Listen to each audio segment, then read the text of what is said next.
সাবেক প্রধানমন্ত্রী ও BNP chairperson Begum Khaleda জিয়ার কবর জিয়ারত করেছেন দলটির নেতারা। সকালে শ্রদ্ধা নিবেদন শেষে বর্তমান রাজনৈতিক পরিস্থিতি নিয়ে গণমাধ্যমে কথা বলেন তারা। ষড়যন্ত্র রুখতে ঐক্যের আহ্বান জানান বিএনপির ভাইস চেয়ারম্যান শামসুজ্জামান দুদু। বলেন, একটি মহল দেশের স্থিতিশীলতা নষ্ট করতে নাশকতা ও ষড়যন্ত্রের চেষ্টা করছে। আগামী নির্বাচনকে অবাধ ও সুষ্ঠু করার স্বার্থে দেশের সব গণতান্ত্রিক শক্তিকে ঐক্যবদ্ধ থাকার আহ্বান জানান তিনি।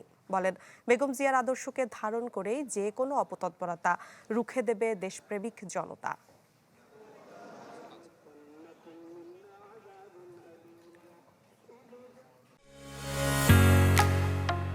ঢালাইয়ের সেরা প্রিমিয়ার সিমেন্ট। দর্শকের বিষয়ে আরো জানাতে জিয়া উদ্যান থেকে যুক্ত হচ্ছেন সহকর্মী আবির হোসেন।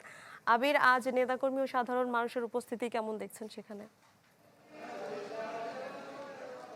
মিলা, সকাল থেকে কিন্তু আমরা জিয়া উদ্যানে অবস্থান করছি। বেগম জিয়াকে দাফন করা হয়েছে প্রায় 5 দিন হয়ে গেছে, তবে উপস্থিতি দেখে বোঝার উপায় নেই যে তাকে দাফন করা হয়েছে 5 দিন হয়েছে।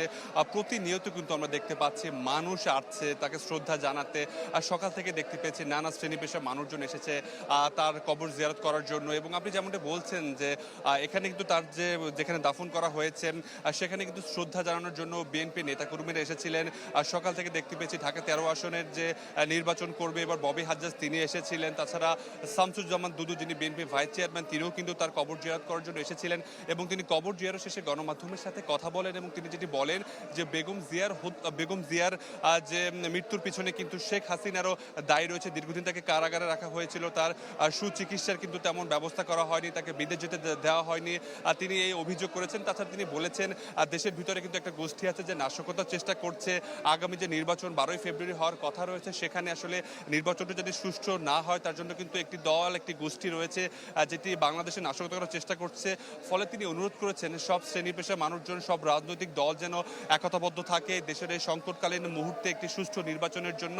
এবং প্রতিনিয়ত আমরা দেখতে পাচ্ছি যে নানা শ্রেণী পেশার মানুষজন ঢাকার বিভিন্ন প্রান্ত থেকে বেগম জিয়াকে শ্রদ্ধা জানানোর জন্য আসছে। শুধুমাত্র যে ঢাকার ভিতর থেকে এমনটি নয়, ঢাকার বাহির থেকেও কিন্তু নানা শ্রেণী পেশার মানুষজন তাকে শ্রদ্ধা জানানোর জন্য আসছেন। বেগম জিয়ার যে আপসীন রাজনীতি, তাকে যে ভালোবাসে, তাকে যারা ধারণ করে, তারাই কিন্তু সকাল থেকে এখানে আসছেন কবর জিয়ারত করার জন্য। এবং আমরা দেখতে পেয়েছি সকাল থেকে কিন্তু তার কবর জিয়ারতের উদ্দেশ্যে কিন্তু কোরআন তেলাওয়াত করা হচ্ছে। আপনি দেখতে পাচ্ছেন আমার বাম পাশে হাত তুলে কিন্তু বেগম জিয়ার জন্য দোয়া করা হচ্ছে।